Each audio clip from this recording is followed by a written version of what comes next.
first of all, welcome to Commerce Lexington's Public Policy Luncheon Series, presented to you by Kentucky American Water. We're glad to have you. I think this is the last one because we can't fit any more in, even though there's a lot of stuff going on.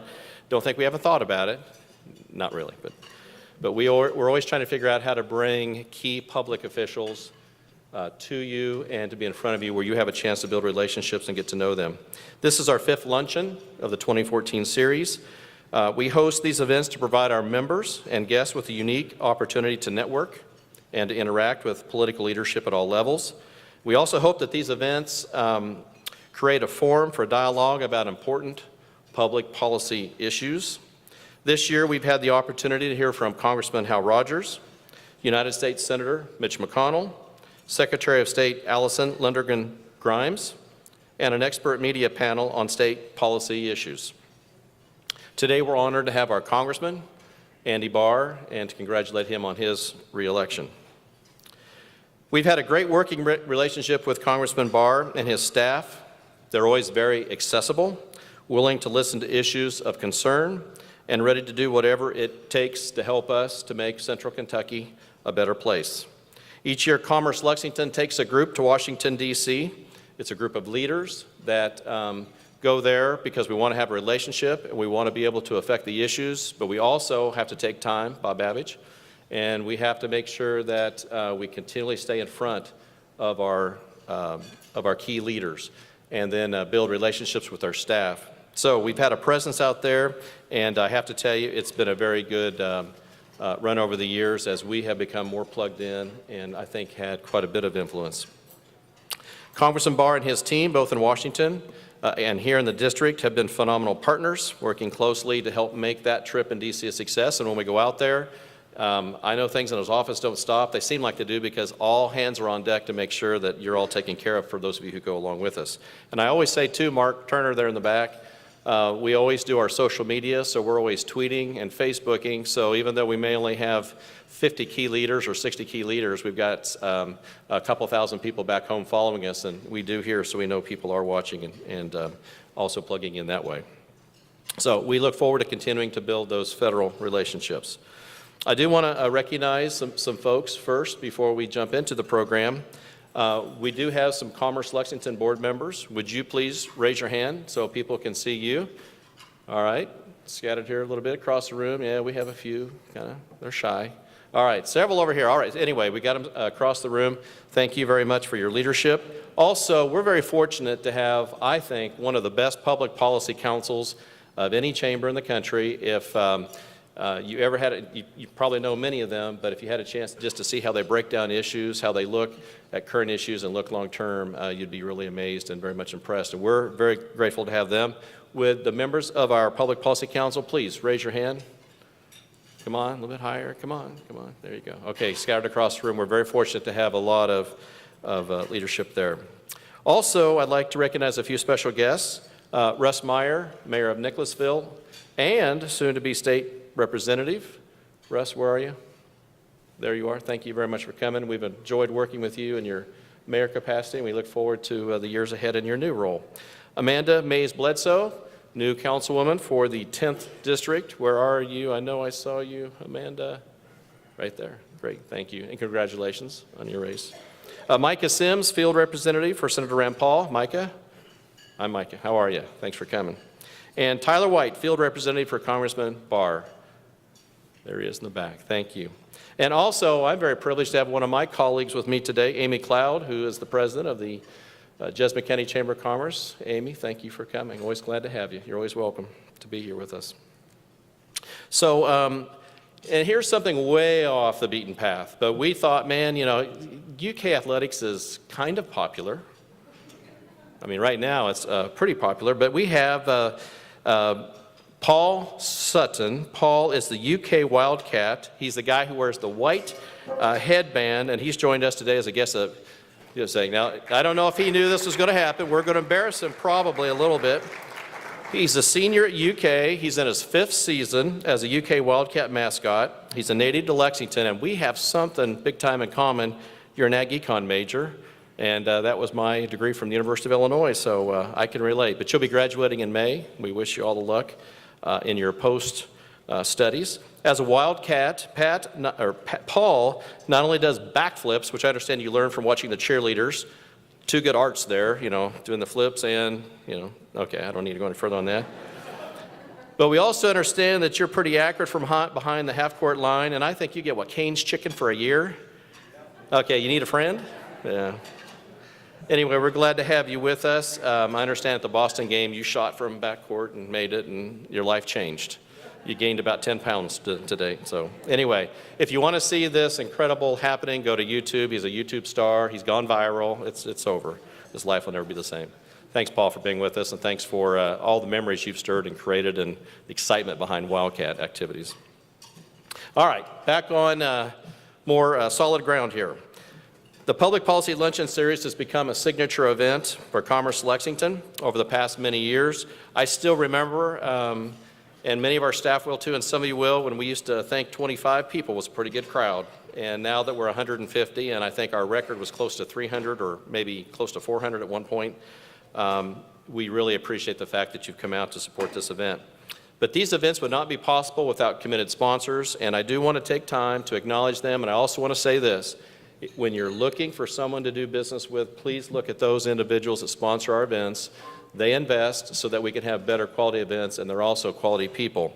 Our presenting sponsor, and we're going to hear from their president here shortly, is Kentucky American Water. Our platinum sponsor is Stahl, Keenan, Ogden, PLLC, and Steptoe and Johnson, PLLC. Both are our platinum sponsors. Gold sponsor, AT&T, Cumberland Valley National Bank, University of Kentucky, U.S. Bank. Those are our gold sponsors. Our silver sponsors, Blue & Company, Bluegrass Airport, Child Care Council, Fifth Third Bank, Lexington Center Corporation, Kentucky Community and Technical College System, Kentucky Utilities Company, Ray, Foley, Hensley and Company, PLLC, Sheehy and Associates, Stein Group, LLC, Sutherland and Associates, Traditional Bank, Travel Host of the Bluegrass, WKY 91.3 FM. Those are our silver sponsors. Our small business sponsors, Babbage Co-Founder, Baird Government Solutions, Missing Link IT, and Progressive Marketing. Let's give all of our sponsors a round of applause, if you would.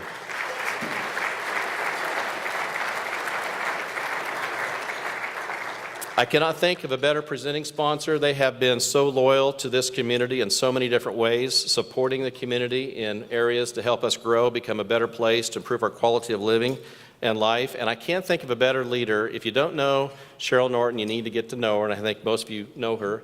She has, I swear, I told this the other day, I swear you've lived here a lifetime. You have plugged in, and your leadership has been exemplary, and we really appreciate all the time you've given us. So, to bring a few words, on behalf of Kentucky American Water, Cheryl Norton, who is their president. Cheryl.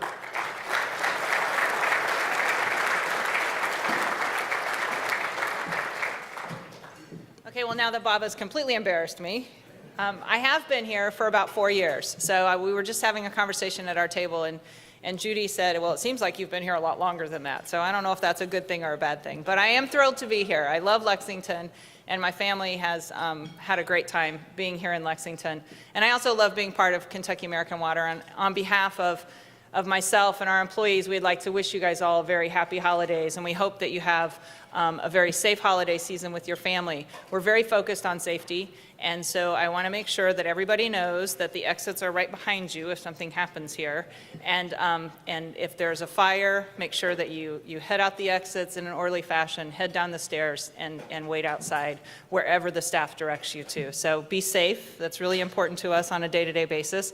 But we're also very invested in the community, and we want to just make sure that you think about all those utility workers out there this season, because invariably on Thanksgiving Day, on Christmas Day, there's a power outage or there's a main break where our employees are asked to step away from their families and go out and make sure that all the other families in the community are served well by our services. So please keep them in mind as you enjoy your holiday festivities, and we'll cross our fingers that nothing will happen and no one will be called out.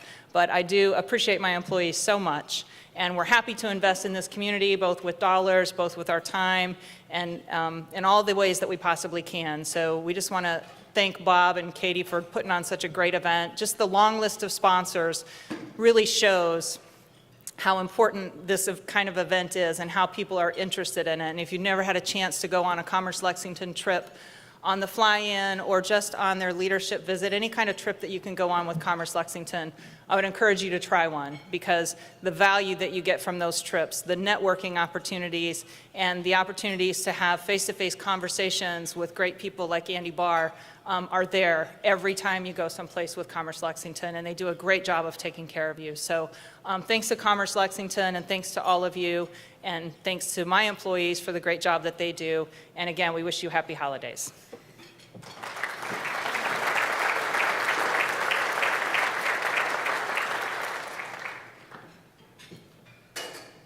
I love going to Kentucky American Water events and to Toyota events. They start with a safety notice. And you know what? The more I thought about it, I thought, you know, I never thought about that. If something happened, what would I do? So again, thank you. It's very smart. Every 2 years, a new Congress is elected. In January, the 114th Congress will convene, undoubtedly with its own unique personality and challenges. Elections do have consequences. The last election, we saw the Republicans gain a majority in the U.S. Senate and increase their majority in the U.S. House of Representatives. With 61 new members, 44 Republican, Congressman Barr has gained seniority. Gosh, that's a great word. It's a great word. As a member of the majority party in the U.S. House as he enters his second term. Serving on the Financial Services Committee, Congressman Barr is committed to creating a better environment for job creation and economic growth. He has also been focused on strengthening Kentucky's signature bourbon, equine, coal, agriculture, and manufacturing industries. I would even add in education. He's very familiar with the Chamber's issue priorities. We look forward to hearing his reflections on the past year, as well as his insights on how the operation of Congress will change in the new political environment. We also look forward to his thoughts on what major issues will be addressed in 2015 and how the business community needs to engage. Please help join me in welcoming our Congressman, Andy Barr. Congressman Barr.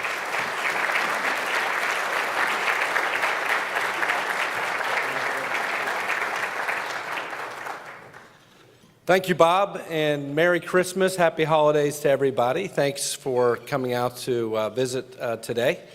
Looking forward to giving you a little bit of my reflections on the past season, and then also maybe a forecast on what you can expect from the 114th Congress going forward.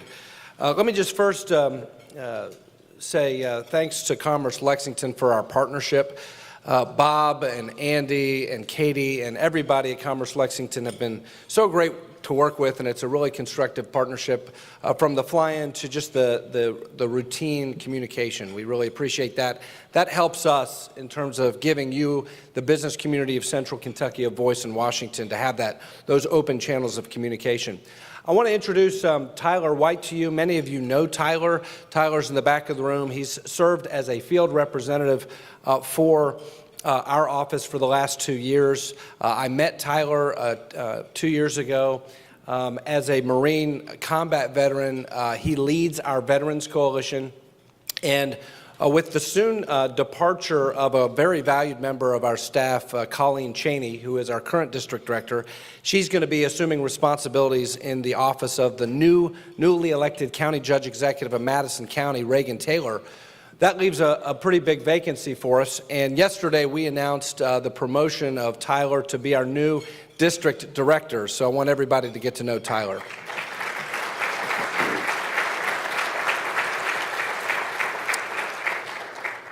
Well, I'm very humbled with our reelection, and I'm very grateful for the opportunity to continue our work in Congress. I'm blessed and honored with the trust that the people of the 6th District have continued to place in me. And earning a 20-point victory in the last election and earning more votes than the Democratic candidate for U.S. Senate in 18 out of the 19 counties of our district and winning all of the 20 counties was obviously a very important achievement for not me personally, but for our team, for our staff, because of what I think it represents is that hard work, quality constituent service, and a fulfilled commitment to accessibility transcend partisan politics and are truly the hallmarks of popular representation. And those efforts paid off in the lame duck session as several bills that I introduced in the Congress were included in legislation that was or soon will be signed into law. These include the Valley View Preservation Act. The Valley View Ferry, as you may know, heading south on Tates Creek Road, is a historic ferry that commuters use coming to and from Lexington and Richmond and also Jessamine County. That ferry was at risk of closing down because of overreaching regulations from the Coast Guard. We were able to include the Valley View Ferry Preservation Act, which would transfer regulatory oversight from Washington, a one-size-fits-all regulatory requirement, to Frankfurt, to the Transportation Cabinet, to keep that ferry open and operating. That was signed into law as part of the Coast Guard Reauthorization Act. Also, the Racehorse Cost Recovery Act, which restores the 3-year depreciation schedule for racehorses. That was included in the tax extenders package that should be passed by the Senate this week and ultimately signed into law to preserve that important 3-year depreciation schedule for our signature horse industry for tax year 2014. And also appropriations for the Bluegrass Army Depot in Richmond, including $15 million for a consolidated shipping center, nearly $40 million for continued construction of the Bluegrass Chemical Agent Destruction Plant, and $3.2 million for emergency preparedness, all of which were included in last week's so-called Cromnibus bill, the FY 2015 Omnibus Appropriations Bill. Those funds are very important for Richmond and Madison County and the surrounding areas because it's going to keep the demilitarization progress in place. Naturally, I'm encouraged by these results, but I'm even more encouraged by the election results around the country a month ago and our improved prospects for making real progress toward the goals we set 2 years ago, promoting economic growth, saving America from bankruptcy, and reforming the way Washington works, or probably more appropriately, how Washington doesn't work very well. We've got to grow the economy faster. We need to balance the federal budget, and we need to better secure the country from emerging threats from around the world, and we need to reform government to improve the lives of all Americans. After Arizona's 2nd Congressional District recount is certified for Martha McSally either later today or later this week, Republicans will hold 247 seats in the U.S. House of Representatives. That is the largest GOP majority since 1928. But this matters not merely because the American people wanted Republicans to win an election. I believe that the American people elected large Republican majorities because voters are clamoring for Washington to work, to operate functionally, so we can better deliver a more efficient, effective government that spends less, serves better, and is genuinely accountable to hardworking taxpayers. So I believe this election was an appeal from the American people for Congress to stop fighting and start fixing, to end Harry Reid's policy of obstruction as Majority Leader of the Senate and actually move those nearly 400 bills passed by the House during the last Congress that are sitting on his desk. Bills that represent real solutions, bipartisan solutions for the American people. Bills that ultimately should make it to the President's desk and ultimately signed into law. So I believe this election was a call to action to actually get things done, to grow the economy, to reform our government, to solve serious problems. And so I've been calling on my colleagues to make these next 2 years the Growth, Reform, and Action Congress. And action is what we need. Our national debt stands at over $18 trillion now. Our economy, while beginning to improve, is moving at half speed. The labor participation rate is still at a 35-year low. The rise of Islamic State, Iran's continuing and accelerating ambitions for a nuclear weapon, Russia's aggression into Ukraine, all of this threatens our national security. And without fanfare, China has just overtaken the United States as the world's largest economy. This is and should be a wake-up call for all of us. 2014 could be the last year in which the United States can claim to be the world's largest economic power. So the stakes are high and time is short. Despite the change in Senate control, we will still have divided government. And getting anything done over the next 2 years will require a more constructive relationship between President Obama and Republican leaders in the Congress. President Obama's unauthorized unilateral actions on immigration have complicated that challenge, have made that challenge more difficult. Yet Republicans now have the power to put common sense alternatives on immigration, health care, financial regulation, energy, transportation, taxes, trade, and education directly on the president's desk. And once we do so, we can have an honest and vigorous debate with the president over the direction of our country, one I know we can win.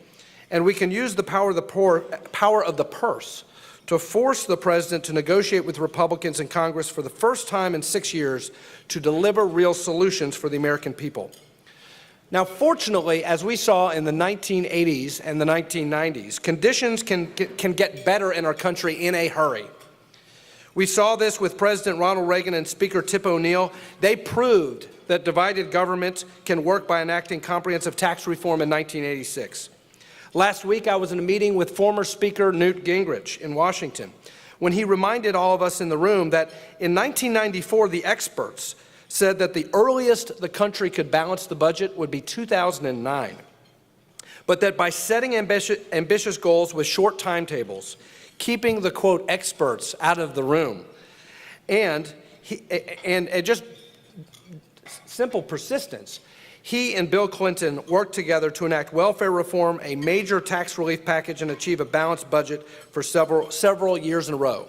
And I believe that the prosperity that Americans enjoyed under Presidents Reagan and President Clinton can be achieved under divided government in this era as well. There is no reason, other than a failure of leadership, that these experiences cannot be duplicated in our time. I'm an optimist, and I believe the new Congress can be one of growth, reform, and action. So before I talk about that detailed agenda, let me just say a word about the so-called Cromnibus bill, the omnibus appropriations bill that we passed last week with my support, and which funds 11 out of the 12 regular appropriations bills through the end of the fiscal year, consistent with the terms of the Ryan Murray agreement from last year, and funds the Department of Homeland Security under a temporary continuing resolution until February 27th. The agreement has been strenuously criticized from both the right and the left, but I feel strongly that this agreement, which reduces discretionary spending to levels not seen since before Nancy Pelosi was Speaker of the House, that this was overall in the best interest of the country and the next Congress. Now, clearly, I share the frustration of many of my friends on the right, and on the left for that matter, who are tired of Congress passing massive 1,000-page bills, frankly, that not many members of Congress, let alone the American people or the press, read. But in this case, the year-end package was necessitated by inaction from the Senate, which passed precisely 0 appropriations bills over the last year. And so the House, we did our job. We passed individual appropriations bills, but those were not taken up by the Senate, and so we had to include those in an omnibus package. And the Cromnibus bill, for all of its warts, Cromnibus, the CR plus an omnibus is why we call it the Cromnibus. For all of its warts, for all of its imperfections, this legislation will actually allow the Congress to restore regular order in the next Congress, which I predict will be able to have the time and the willpower to pass 12 separate, smaller appropriations bills through an orderly process that serves the taxpayers in a better, more transparent, and more fiscally responsible manner. So while not ideal, this omnibus bill does set up the next Congress to go through the regular order. It will also allow the new Congress to focus right away on its new bold agenda and not get bogged down in fights about funding the government for the current year by relitigating old battles from the past. Instead, the new Congress will be able to spend the next few precious months before the presidential campaign heats up, responding to the president's executive order on amnesty from a position of strength without enabling the White House to distract the country, or anyone else for that matter, distracting the country with threats of another government shutdown. Importantly, the Cromnibus also locks in a number of critical victories for the country as a result of the hard work of the House, and frankly from some members of the Senate who contributed, obviously, in the negotiations.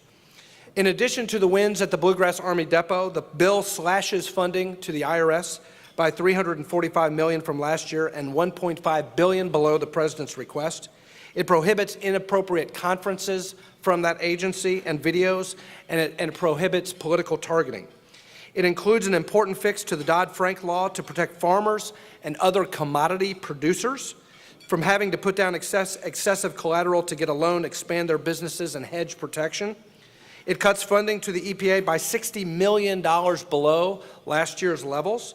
It takes the EPA to 1989 staffing levels, and it prevents the Army Corps of Engineers from regulating farm ponds and irrigation ditches under the Clean Water Act, which is a huge priority of the Kentucky Farm Bureau. It prohibits the Export-Import Bank from blocking coal projects, increasing U.S. exports. It includes $64 billion for the overseas contingency operations to combat ISIL, train Iraqi allies, and reinforce our European allies facing Russian aggression. This is a priority for friends like my new friend, the ambassador from Lithuania, who came to a Commerce Lexington event to explore our bourbon heritage. This is critically important for allies like Lithuania.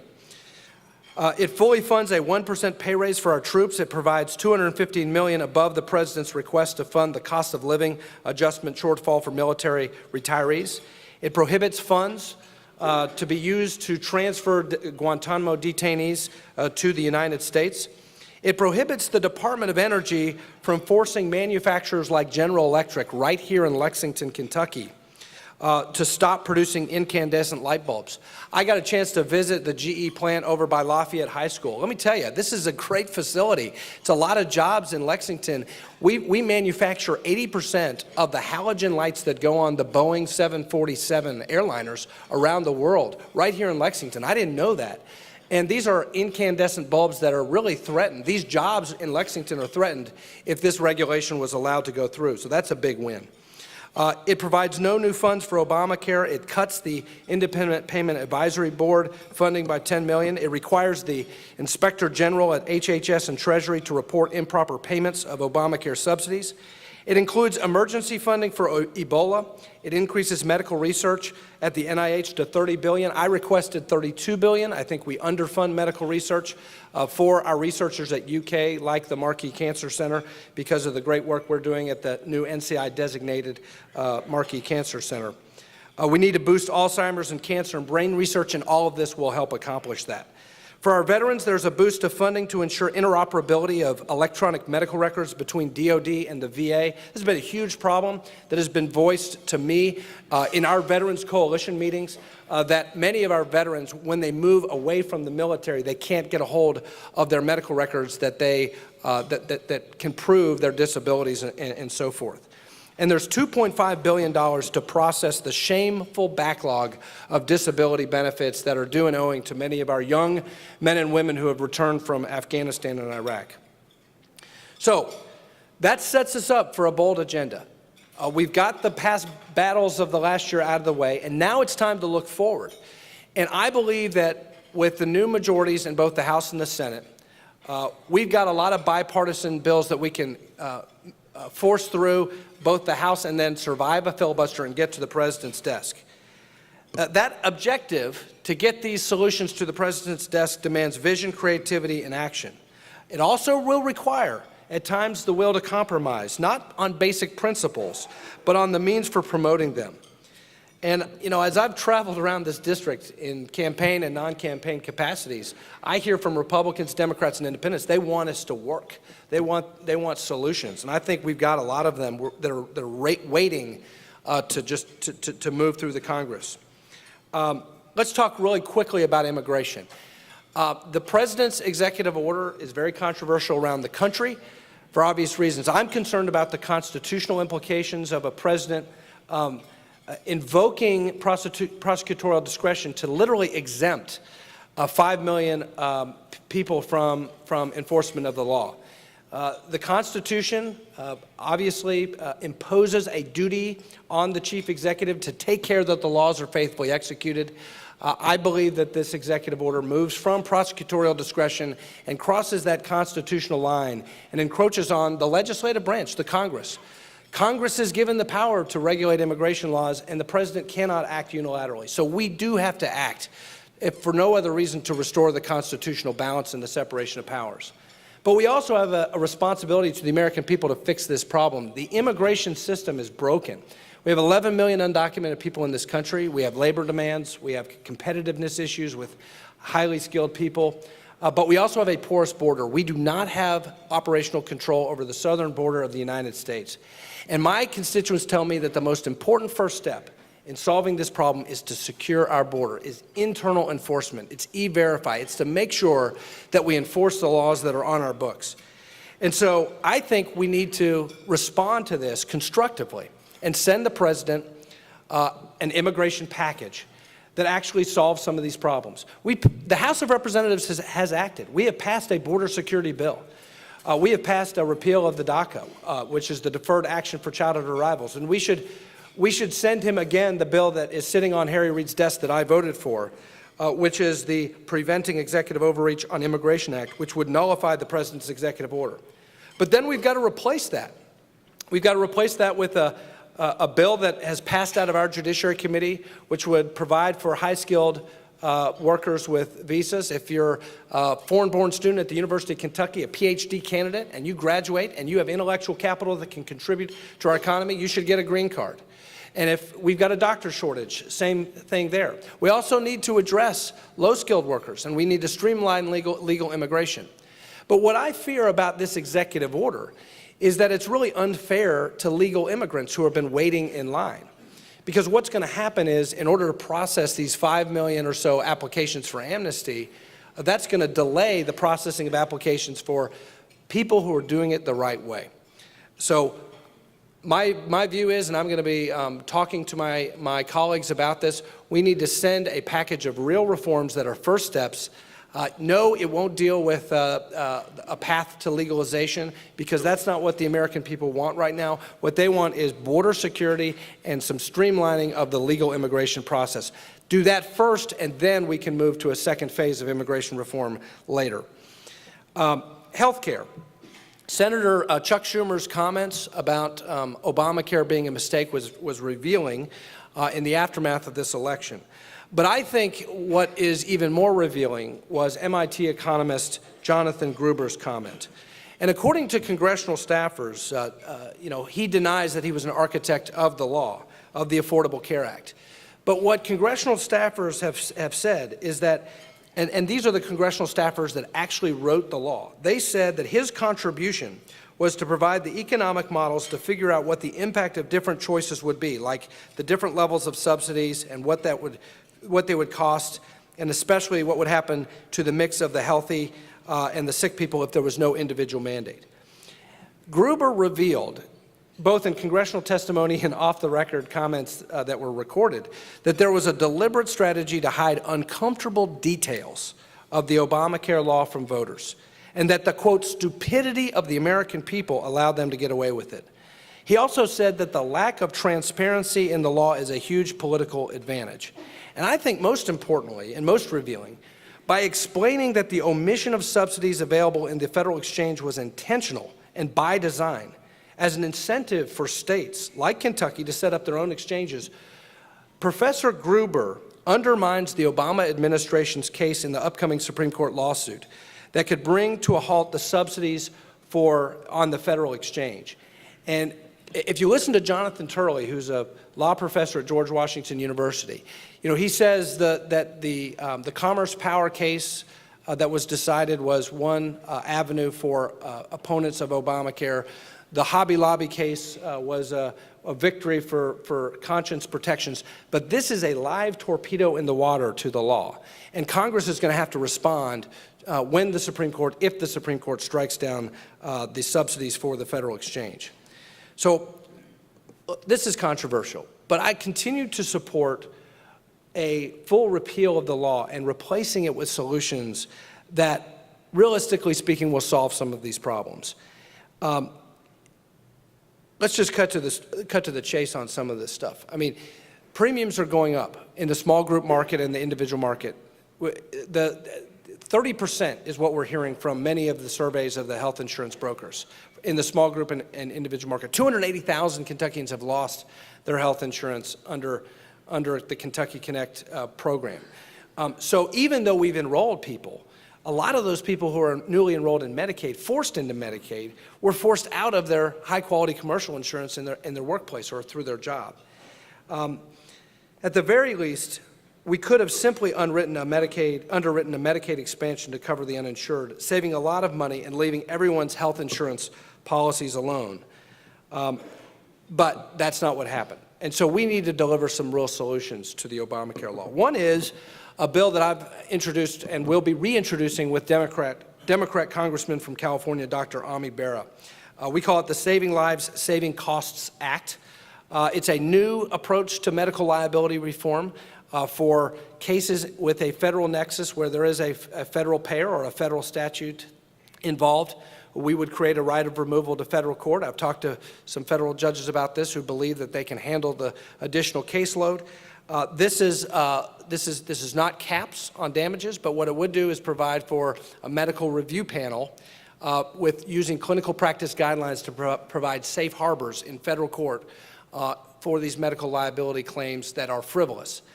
And this is legislation that is bipartisan, that has been endorsed by the American College of Emergency Physicians, the American College of Obstetricians and Gynecologists, the American College of Surgeons.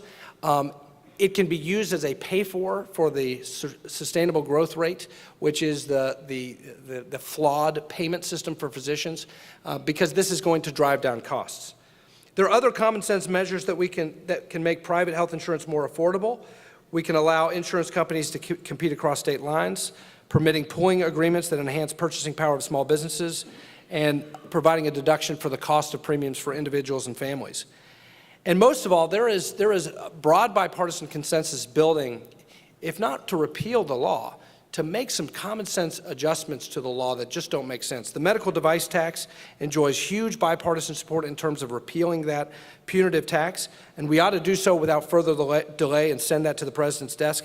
This is a tax on gross sales, not on profits of manufacturers, and that is stifling innovation and destroying jobs in the medical device industry. The Save American Workers Act is a critical solution to the problems of Obamacare. This would restore the 40-hour work week under the employer mandate.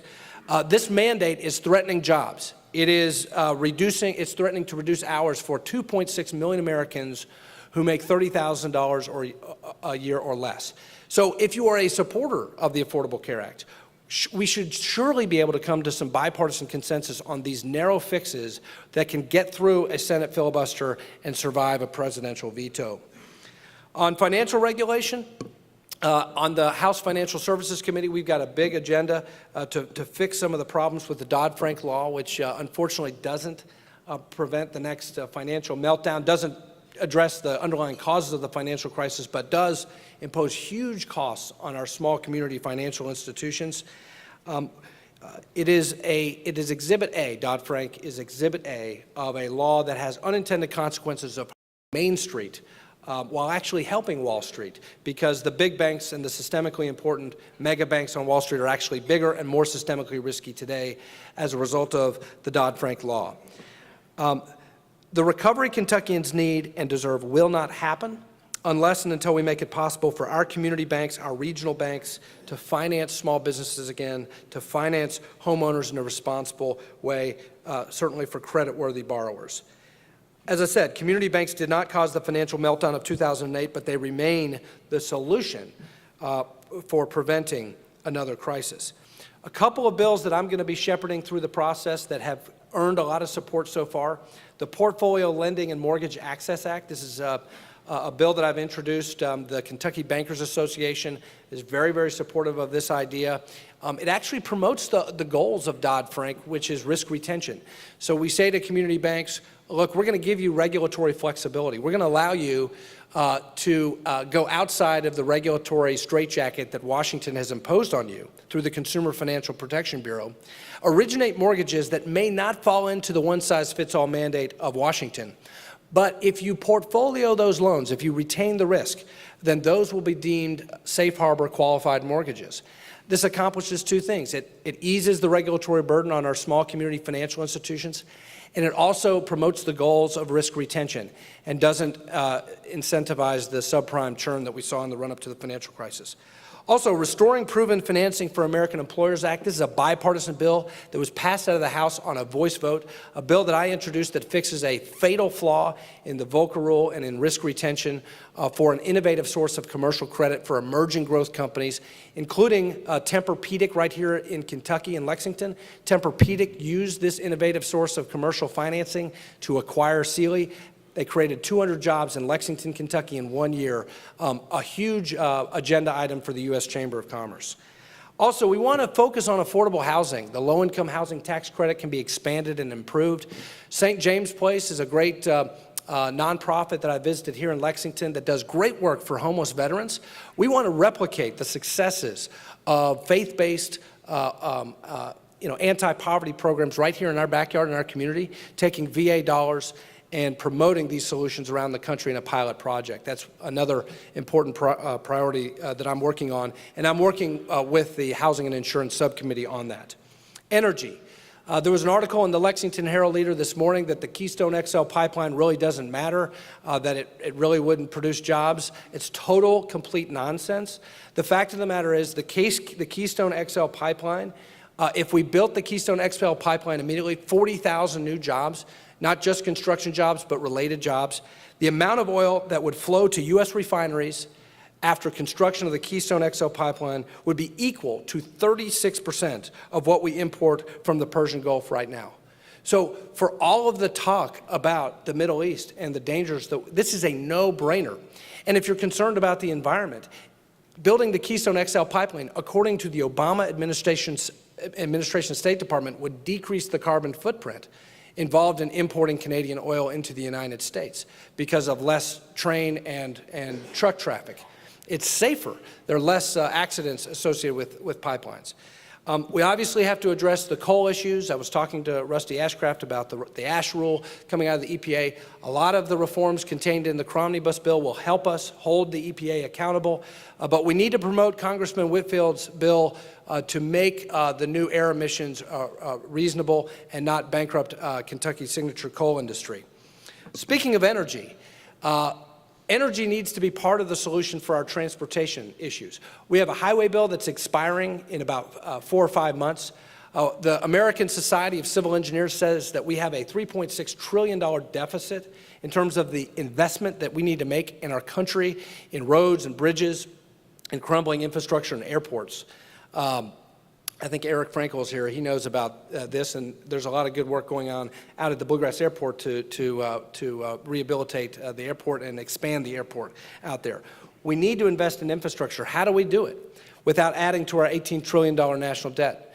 The gas tax is fairly unpopular, but if we promote more domestic energy production on federal lands through investment in energy infrastructure, we can say to the American people, we're going to keep energy prices low.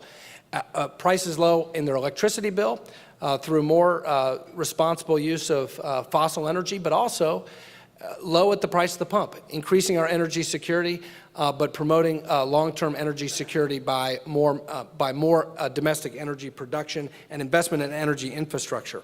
Also, one of the solutions that we need to look into to finance a long-term highway bill this year is tax reform, because if we move to a territorial tax system, if we allow companies to repatriate their profits that are sitting overseas, $2.1 trillion in overseas earnings sitting overseas, we could incentivize those companies to repatriate many of those profits and dedicate that repatriated revenue to highway infrastructure. That's the Partnership to Build America Act, a bipartisan bill that I'm a part of. Tax reform, this has got to be part of a growth strategy for our country. The tax extenders package that we passed last week included, of course, the 3-year depreciation provision for racehorses, also 179 expensing, also bonus depreciation. All of that is part of the tax extenders package and will help us get to the right baseline for comprehensive tax reform in the next Congress. The tax code of the United States is 7 times the length of the Bible with none of the good news. It is broken. It is a disaster. It is a growth killer. It is a growth destroyer. It is a mess. When we reformed the tax code in 1986, the tax code was 26,000 pages long. It has grown to 70,000 pages long. In the last decade alone, there have been more than 4,400 changes to the code. Roughly 95% of filers are frustrated because they have to go to a tax preparer or some kind of commercial software just to figure out how it works. And even in those cases, they're not certain that they've got it right. It requires the average taxpayer to spend about 13 hours to gather all the receipts, reading all the rules, filling out all the forms. 90%, as I said, over 90% pay someone else to do their taxes. Americans spend $160 billion and about 6 billion hours a year trying to comply with the tax code. So we've got to reform the tax code. There's been work done in the Ways and Means Committee already to broaden the base, lower rates, and that's a good blueprint for incoming Chairman Paul Ryan to continue the work on comprehensive tax reform. Part of the reason why we're not seeing robust economic recovery is we have the highest corporate tax rate in the world. It's 35%. If we lower the corporate tax rate, if we move to a territorial tax system, if we allow for more repatriation of those taxes, reduce the number of brackets, lower rates, we will see dynamic economic recovery. The base broadening is the tricky part, obviously, because home builders and homeowners are worried about the home mortgage interest deduction. Nonprofits are worried about the charitable deduction. Our bourbon industry is worried about last in, first out accounting. There's all of these special interest groups who worry about this. So we've got to fight for the right way to do this. And I think the answer is dynamic scoring. One of the things that we're going to be doing when we get back is we're going to be switching and transitioning the way the Congressional Budget Office scores these bills from a static score to a dynamic score that more accurately reflects the reality of tax changes to the economy. Really quickly, just a couple other points, and then I'll open it up for questions. Trade policy is an area for compromise between the White House and Congress. Very important to Kentucky, very important to our bourbon market to expand our markets into Asia, important for coal exports, important for agriculture, important for Toyota, Kim, that we have free trade with Asia.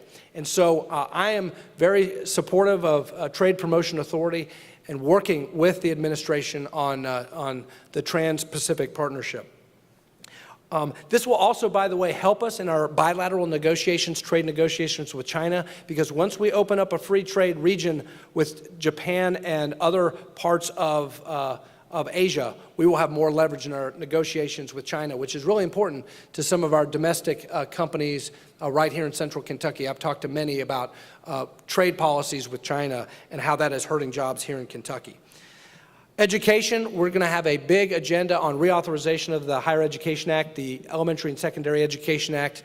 We reauthorized that in the House, but they didn't do anything in the Senate, so that's on the agenda as well. I have talked to Dr. Box, the incoming head of KCTCS. I was with Raymond Burst, the new president over at Kentucky State this morning, Dr. Capilouto, Dr. Benson down at EKU. We've got a lot of work to do in terms of stabilizing access to Pell Grants, dealing with the affordability of college, and then promoting a robust higher education system in our country that is affordable but also prepares young people for the competitive 21st century economy. And finally, reforming government. I ran for Congress because I don't believe that the American people should be forced to settle for a system where career politicians and bureaucrats take your hard-earned tax dollars, pretend they're smarter than you, claim they know better than you, think the rules don't apply to them, and create a massive bureaucracy to spend your money for you again and again with terrible results. We've seen this with the NLRB, with the EPA, we've seen it with all sorts of federal agencies, and the growth of the administrative state is very alarming and is preventing economic recovery. So we're going to be promoting a regulatory reform agenda, the REINS Act, regulations from the executive in need of scrutiny, which would require Congress to approve final rulemakings by agencies that are unaccountable. That would reconnect the American people to the rules that govern their lives.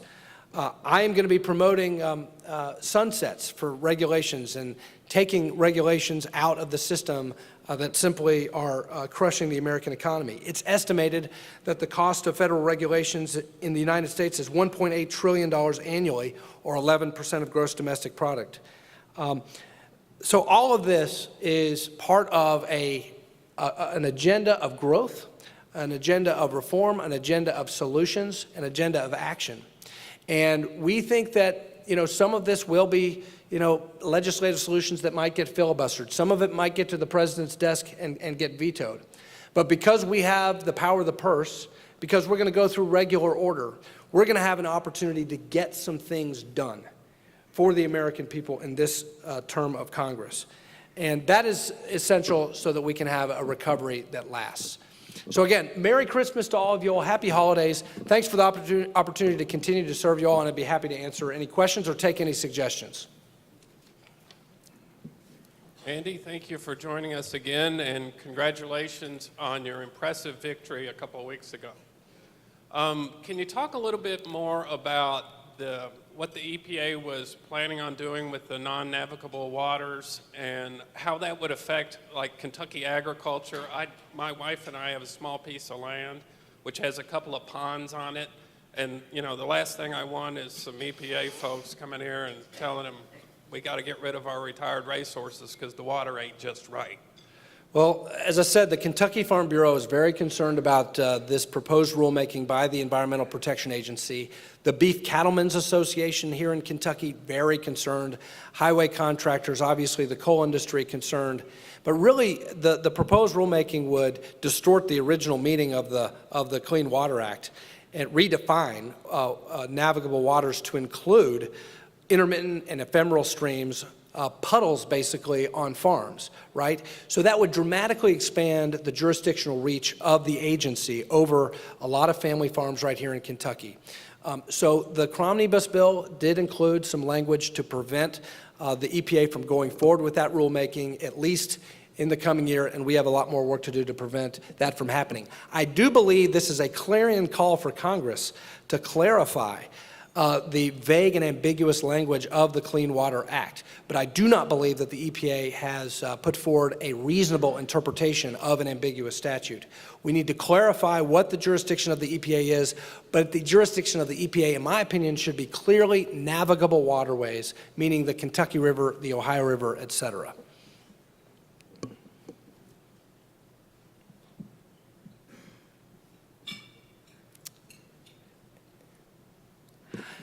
I covered, one question. Patty back here, I think. This is more of a suggestion because it deals with small business.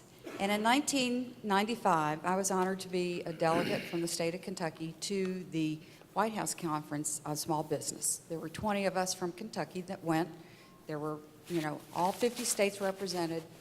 And there were more from the larger states that had bigger populations. And there were over 2,000 of us that met for a week in Washington, and we presented the White House with our suggestions on how to help improve small business throughout the U.S.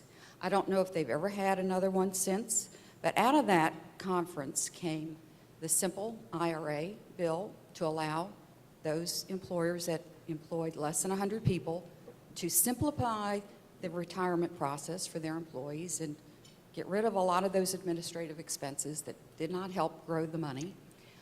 There was a reduction in paperwork that we suggested and also in regulations.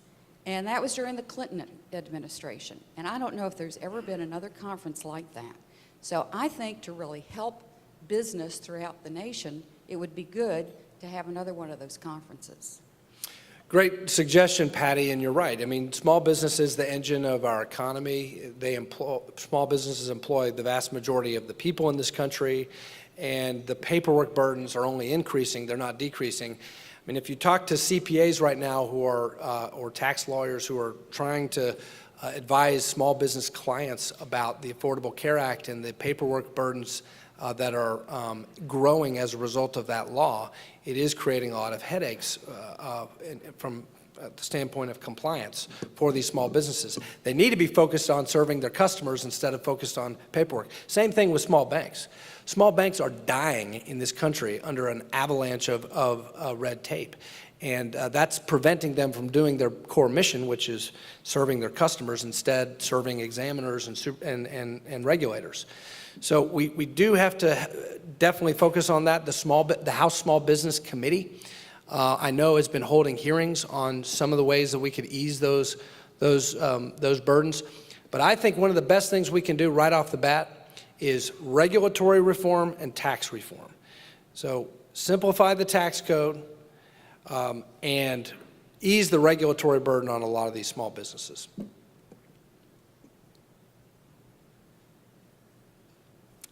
All right. Well, thank you very much. Appreciate it. Merry Christmas.